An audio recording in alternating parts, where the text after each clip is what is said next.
very first look seminar and Gino Bacola. This is what we call bonus coverage.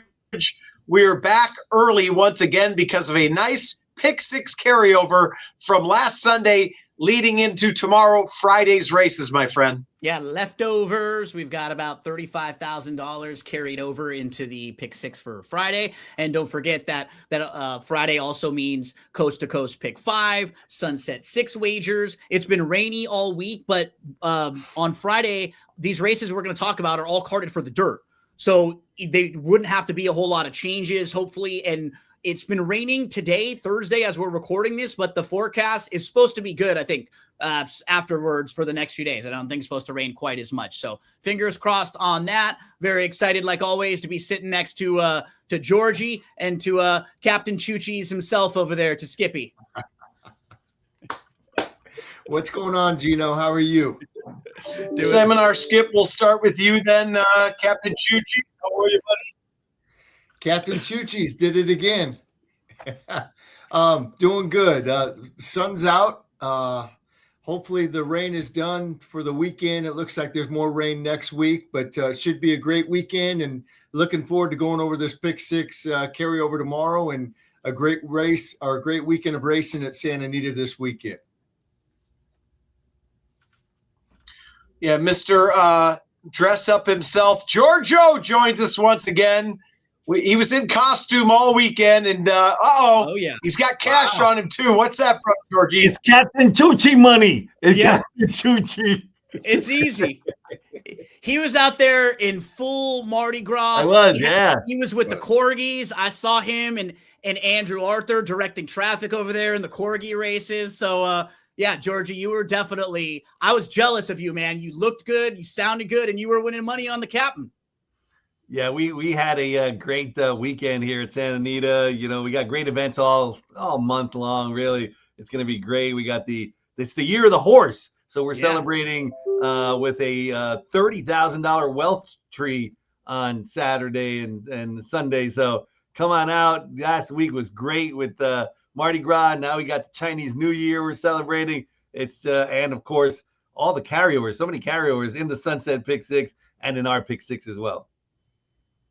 All right, we are talking about tomorrow's pick six right now. As Georgie said, we're going to make a little seed money for the weekend, $34,288 going into the pool. Skipper, let's start with you. Race 4 tomorrow, $8,000 claimers going a mile on the dirt. As Gino said, all 9 races on the dirt tomorrow. Very smart of them. The rain is out of here, but we got it quite a bit in the last few days. I'm hoping Skip has the 3 because I just want to hear him say the 3. I made sure I didn't pick the 3 just because of that. I'm going to go too deep in here. I'm going to go nothing special. I'm going to go a speed horse and a closer. My first one I'm going to take is the closer, the 1, Ostonian. This horse ran really good 2 back. It got beat a half length, but I like the way that it ran in that race. And even the race September 1st at Del Mar, got beat 7 legs, but Money Run has come back and win at least 1 or 2 times out of that race. Should get a good trip from the rail. Bob Hess having a good meet. The 1's going to be on my ticket, and then the other one is just going to be the outside horse. This is the speed of the speed. They're stretching this horse out from sprinting. It will be in front. I don't know how long. It's dropping in class. This looks like a great spot. I actually thought about singling this horse, but I'm going to use the 1 in case the 3 or the 4 decides to go with it. I'm going 1 and 6. Nothing crazy here. Nothing special. All right, bookends for Skipper. Gino, what are you thinking about here in leg 1? Yeah, I wish I could be more creative. I think he's got the right to, depending on the way the rest of my ticket sets up, maybe you include, I would include Dark Marcus. The barn doesn't have a whole ton of runners and numbers, but they are 2 for 6 off of a long layoff like this and 2 for 12 for start off the claim. And I don't think the horse ran all that poorly last time out. The problem was last time was April. So we're talking about a 10-month layoff here for this horse, but it's not the strongest group in the world. I don't think the layoff doesn't really concern me all that much. So probably pretty formful, at least 1-6 and then maybe 1-5-6. All right, Georgie, go ahead, Skipper. Gino, I'm glad you brought up the 5. I thought about using it, even though it's not a win machine. 32 starts, 2 wins in 9 seconds. I didn't use this horse because of the workout pattern also. Yeah. November 23rd, November 29th, then there's a break until January 14th. I just, basically it's got 4 works leading up to this race, and it's tough to do. So I just want to mention that. Yeah, absolutely.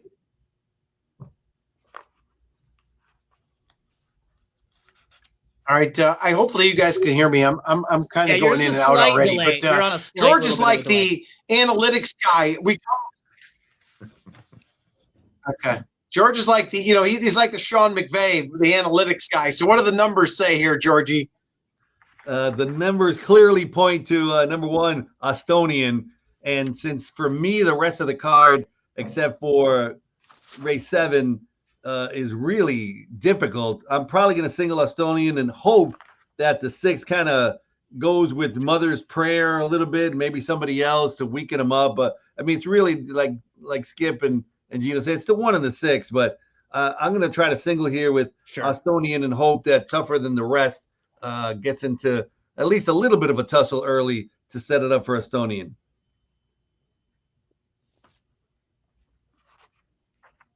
All right. While I'm hanging on here like a prayer, we'll see.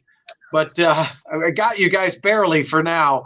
Gino, we're moving on to you, leg 2, which is race 5, 6 furlongs, maiden 32 dimers. What are your thoughts here in leg 2? Yeah, I think my mom plays numbers a lot. I'm not really a numbers player, but she's a 1-3-5 and she boxes them up in the trifecta.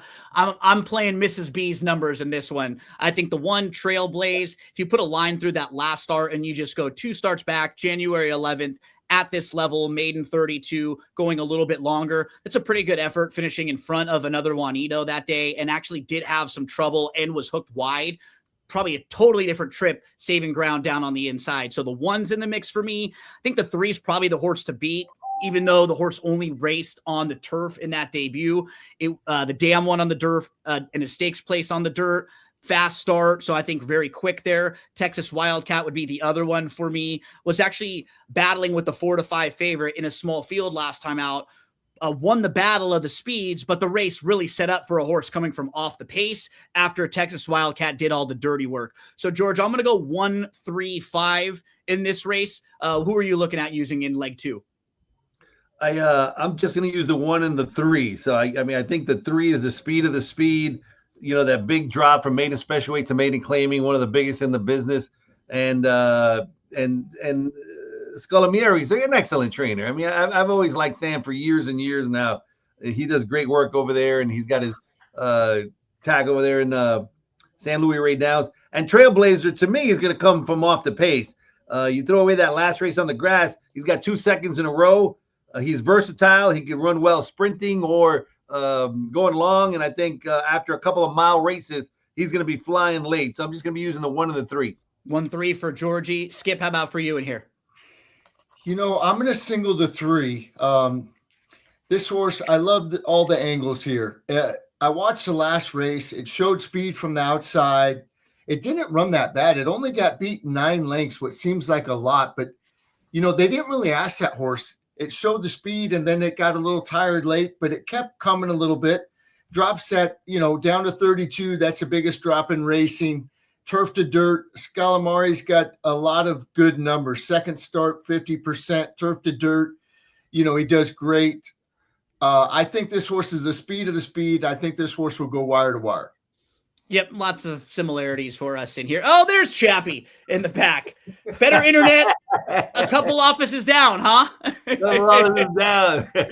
Obviously, George pays for the upgraded internet. Chappie, we got to see if we can work that into your contract for next year, I was going to say. So we all took a shot with our opinion in race number 5. Let's turn the page to race number 6. This one kicks off the late pick 4 sequence as well. 6.5 furlongs on the main track, as all these races are on Friday. 25,000 non-winners of 3. Georgie, let's start with you over here in this one. Who are some of the horses you want on the ticket in this 6th? Yeah, so this race and the last 2 races for me were a conundrum. it was tough for me to figure it out. Gus Headley claims the old 9 last time out, and immediately a lot of changes going on, Right? which I know. like. Me too. Adds blinkers, gets the ultimate equipment change. Was a game race. Now, And first time on the dirt too, right? For a horse who's been running for a while, they go immediately to the dirt. Yeah, first time in the dirt in a long time. But when you look at the dirt on this one, has run 3 times on the dirt, 2 seconds and a third on the synthetic. So really, on the synthetic surface. There's nothing wrong with dirt for the old 9. And I think Headley said, "Hey, I'm going to put him back on the dirt. He did great on the 3 tries on the dirt." So a lot of changes. I think the old 9's got to be used. Mises Express has got the best numbers, great connections. I'm certainly going to use him, and I might even use Macho Man, another one that gets a lot of changes. Comes in here from Indiana. Who knows? The first race was pretty darn good, but I'm leaving out the 3. Even though, gosh, the 3 probably is going to run well, is the speed of the speed. But I'm going 1, 2, and maybe throwing a 5 as a long shot. I'm the cream of the crop. I've been to the top of the mountain. Miss Elizabeth, I love you. I was a big Macho Man fan, one of the all-time greats. When we talk about the greatest wrestlers of all time, he is on that short list, no doubt about it. Skippy, who are some of the horses you need on the ticket in this race? I knew you were going to like the Macho Man jingle. I just knew it. The Macho Man's definitely going to be on my ticket. I tell you what, first time out, that horse ran good at Indiana Downs. Yeah. Sat off the pace and came and won by 3/4 of a length. Didn't run too bad the second time. And then last time, something would have missed. They gave it a lot of time off. But the workout on the 24th, I liked it. It was a nice workout. This horse doesn't look like it's missed a beat in the morning. Pipey trains it. They gelded it. He's kind of sneaky too with horses like this, right? Like this, right? I would not be shocked. And just like George was mentioning with the changes, we get first time gelding, first time Lasix, first time in for a tag. Nobody scares you in this race, right? Not at all. Not at all. I'm going to put the 1 on the ticket for all the reasons that George said and you said. First time gelding, blinkers on. Gus Headley claimed this horse, puts it right on the dirt. Mises Express, I got to use. I like the workout on the 13th. Doug O'Neill's having a good meet, coming off the break, but he looks like he's got a shot. I don't know if I want to use both the 3 and the 4. I think I might leave one of them out, and I think the one that I'm going to leave out is the 4. I'm going to put in the 3. First time claim for Francisco Rodriguez. This horse came and worked well. That workout on the 8th wasn't on First Bet rate or TV, but it looked good. They put the blinkers on. This horse will be in front. The only thing that scares me is the 6.5 for this horse, but I don't know. Depending on the rest of the ticket, I might go 1 through 5, or I might just go 1, 2, 3, 5. But the 1, 2, and 5 are definitely on my ticket.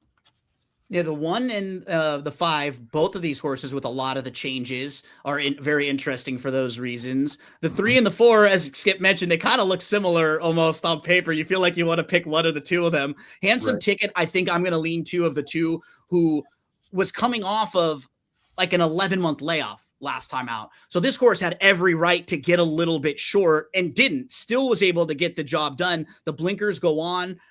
So I think this is a horse that I can use right back. And then the 2, O'Neill has been rolling now for about 2 months. He had a really quiet last year for his type of numbers where it just wasn't quite winning as many races, but it has flipped over the last couple months. Like they got a new kind of cycle in of horses, right? Where they claim some, they get some in from other places. And O'Neill, Jaramillo, 27%. They're 10 for 37 when they've teamed up with a $3.11 ROI, and their average winning payout $11.50 for all of their winners. So that's been a lethal team. I mean, Jaramillo and most people right now are a lethal team. He's done very well so far, but just keep an eye on that jockey trainer combo. So this was, as George was pointing out, and Skip, one of the trickier races. It's not a massive field, but of the 6 horses in here, we really could make a case for 5 of them. So that's what makes it tricky in a pick six too, because you don't want to go 5 deep in a race like this. You got to pick and choose.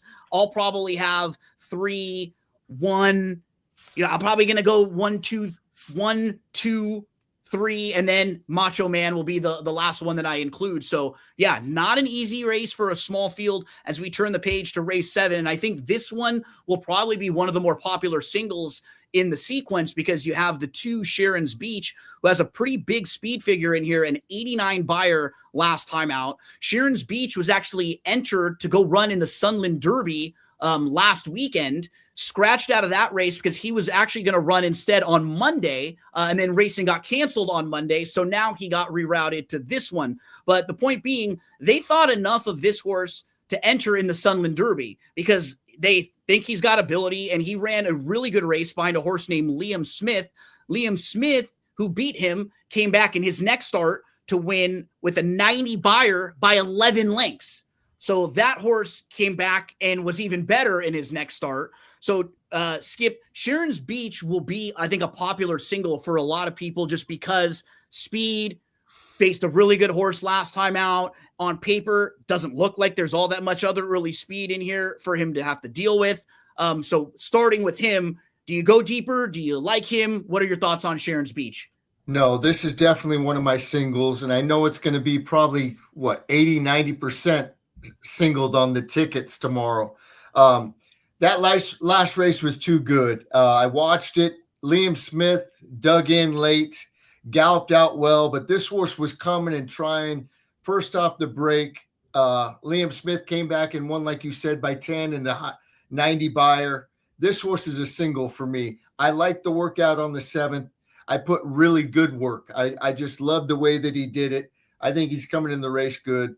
Speed. Sharon's Beach is a single for me. George, how about for you? The absolute single. Stan Lee. I used to read a lot of Stan Lee comic books, and one of his expressions was "Nuff said." Guys, enough said. This horse should not lose. And what I think makes it tough in a race like this is there doesn't really look like there's that strong second choice.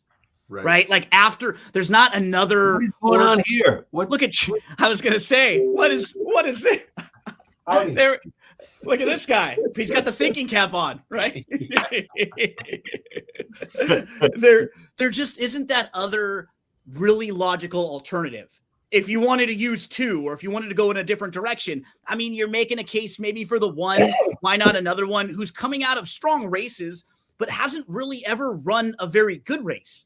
He's just faced tough company. Greenwich Village, who's going to be in a stakes race, Brigante, conducted Stark Contrast. Those are all stakes caliber horses. Maybe a first timer like Dreaming On, but I think by process of elimination, you keep coming back to Sharon's Beach, just looking so much stronger than the rest of the field. So for all of us, we'll probably be singling here. And George, you were pointing out Sunset 6.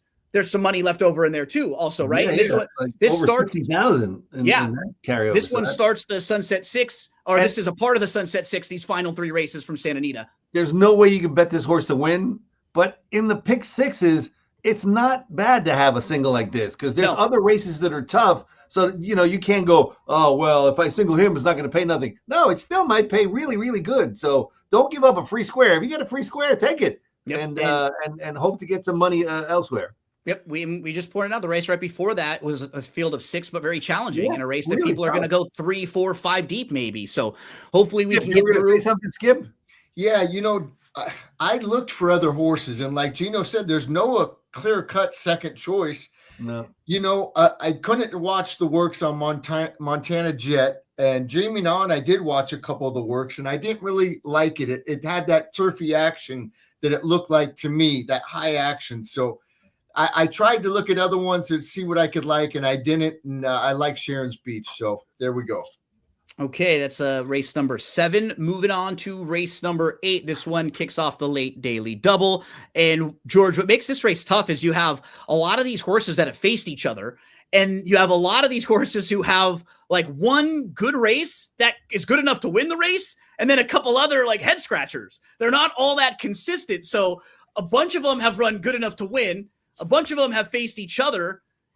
this is a reason why you might have to shorten up in the Sharon's Beach race too, right? This is another race where I'm probably going to have to go 4 or 5 deep. Start us out here. Talk to us about some of the horses on your radar.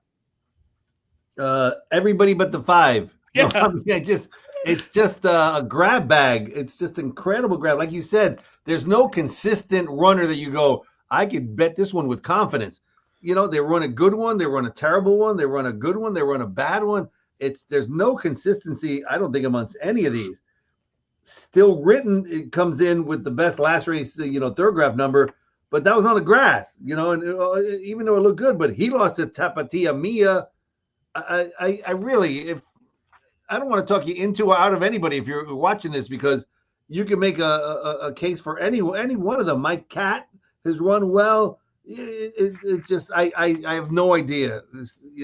I'm going to use as many as I can. Skippy, do you feel similar? Like this one's a real tough race?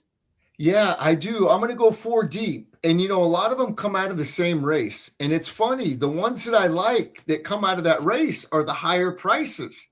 I thought the 8, Pasul, how are you going to say Pasalubong. Yeah. Pasalubong.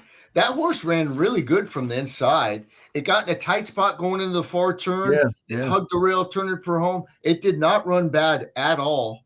I love it going to the outside. And if you look back when it broke its mane back in October, he broke from the 8 out of 9 out there. This horse might just like being on the outside. It gets that today. The 8's going to be on my ticket. Still Unwritten. I think that's the speed of the speed. I know that last race was on turf, like Giorgio said, but this horse is quick. No one's riding better than Edwin Maldonado right now. He's riding great. He won the Derby, right? Yes. Yep. Sunland. And then Tapatia Mia ran good. It broke from the rail last time coming off the break. I think that race is going to do a world of good. I know it doesn't look good in the form, but I think it needed that race. It gets off the rail. Tapatia Mia is going to be on it, my ticket. And then the 2, Mimetic. This horse ran good.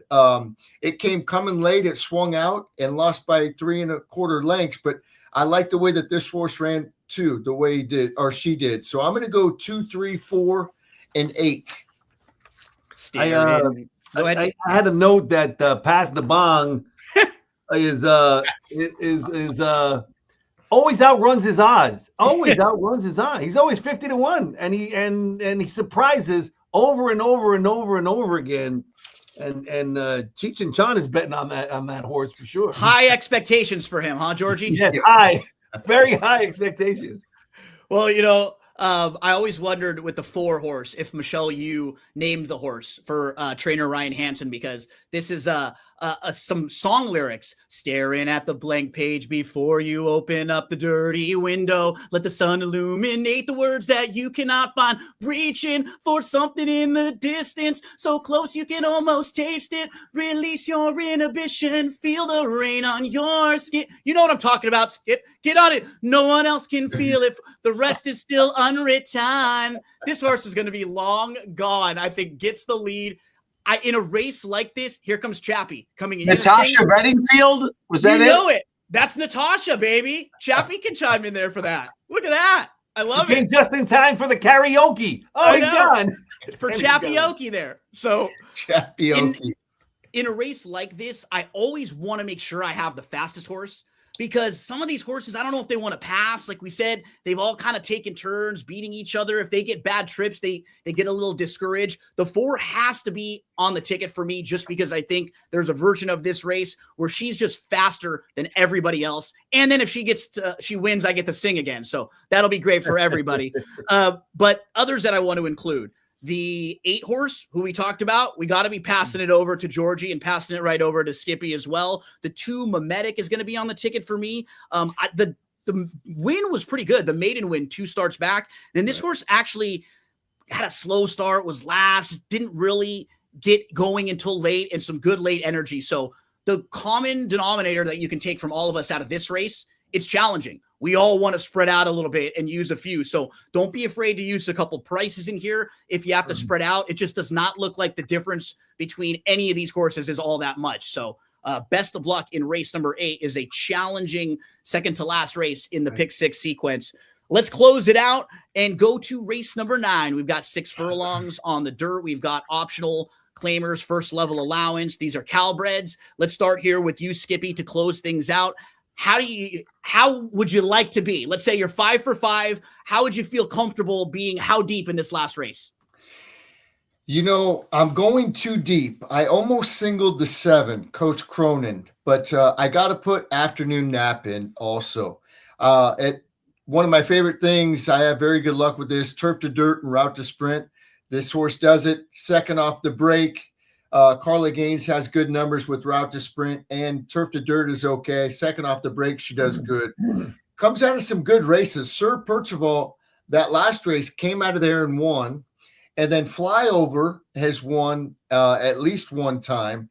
So good races, going to the dirt. They've been running it on the grass. This horse isn't really bred for the grass. I mean, Practical Jokes, they usually don't do very good. They're better, obviously, way better on the dirt. So Skip, just while you're talking about the pedigree, so the Dam won on the dirt. 2 of 3 siblings won on the dirt. One of them was multiple graded stakes placed, and both of them were 3-time winners. The other sibling only ran on the dirt one time and finished second in his lone dirt race. Right. All the horses who have run on the dirt in that family run really well on the dirt. On the dirt. Yeah, so the 3 is going to be on the ticket, and then Coach Cronin has to be on the ticket too. This horse ran like a horse that didn't like being on the inside and having that dirt kicked back in its face. That's what I put in my notes. Didn't like being inside with all that kickback. It was weird because it hugged the rail. It stayed on the rail the whole time, but it didn't really start running until mid-stretch when the horses kind of drifted out and he kind of got clear sailing there and he came running. That's when he started going. He galloped out really good. So I think with the outside draw, I don't care about the wide trip, just keeping this horse in the clear, no dirt in the face. I think the 7's got a big shot. So I'm going too deep in here, and hopefully I'm alive, and hopefully we could hit this thing. George, I have such a tough read on Coach Cronin because I go back and forth with him. His figures look pretty good on paper, a lot of them. And he's beat One Smoking Dude and Mr. Machu Picchu. But then every time he's been at this level, hasn't really been close in his races against Optional 20. But then the flip side, he seems like his best races are when he's way more involved in the race. And he didn't get close early on last time out. Like, look at his wins and when he runs well. He doesn't come from that far out of it. He sits pretty close. So, like, I go back and forth on him. What do you think about Coach Cronin, and how do you want to close this out, Georgie? Well, Coach Cronin ejects his own players from games. So I don't, I don't know whether to eject this one or not. I don't know. I don't know. You think I know? I don't know. But it seems like sometimes he runs good and other times he gets ejected. So he's like, I think he's due for a win. He won, Kate, terrible. One huge figure on the thoroughgraph, terrible. So I think he's due, in that February 15th workout is great. But I like One Smoking Dude. Something went terribly wrong last time out, but before that, very competitive. 2 wins in a second. Afternoon Nap is, cutting back in distance and has got some strong thoroughgraph numbers. Mr. Machu Picchu, I'm not going to use. I just don't think he's had that killer instinct for the win. So, I mean, he's got 1 win and 87 seconds and thirds. So I'm not using him for the win. And Special Club, Hernandez is Hernandez. I mean, he just wins races, and I hate to leave him out. And that's a good gelding right there. So I'm going to be using, if I can, 1, 3, 4, 7. But I might have to eject one of them out of my ticket. Yeah, we're all pretty similar here. One Smoking Dude for sure. I think if you just eliminate the turf races and you go 2 starts back, he's beating Special Cub. He's beating Mr. Machu Picchu. He's not far behind Coach Cronin in those races. So yeah, and actually can sit kind of close, just sit right behind the leaders from the rail. The 3 Afternoon Nap, we've all mentioned a few times, who probably one of the classier horses in the field, some of the better overall races on the turf. We'll see if they can finally transfer that form over to the dirt. And then for me, the wild card was Coach Cronin. Based on the rest of my ticket, we'll see if he ends up on there, but he probably will. I don't want to eject him from the ticket, Georgie, so I got to make sure he's on there just in case. So that is race number 9 to close things out. Don't forget the pick 6 starts on Friday in race number 4, and we will be back here following the 9th and final race on Friday, about 10-15 minutes after that final race. So maybe about 4:45 or so local time tomorrow, we might be previewing the pick 5 for Saturday, or Chappie, it might be a double pick 6 carryover that we could be previewing for Saturday. We'll see. You know, the carryover is 34,000, but that pool is expected to exceed 250,000. So don't let that small number turn you off. The pool is going to be huge. And we also have a carryover, as George mentioned, in the Sunset 6. So best of luck to everyone playing around tomorrow. You'll get free past performances for some of these wagers from Daily Racing Form. You can check that out. And always go to santanita.com. Check out all the events, the special wagers, and everything going on at the Great Race Place. Good luck. Thank you.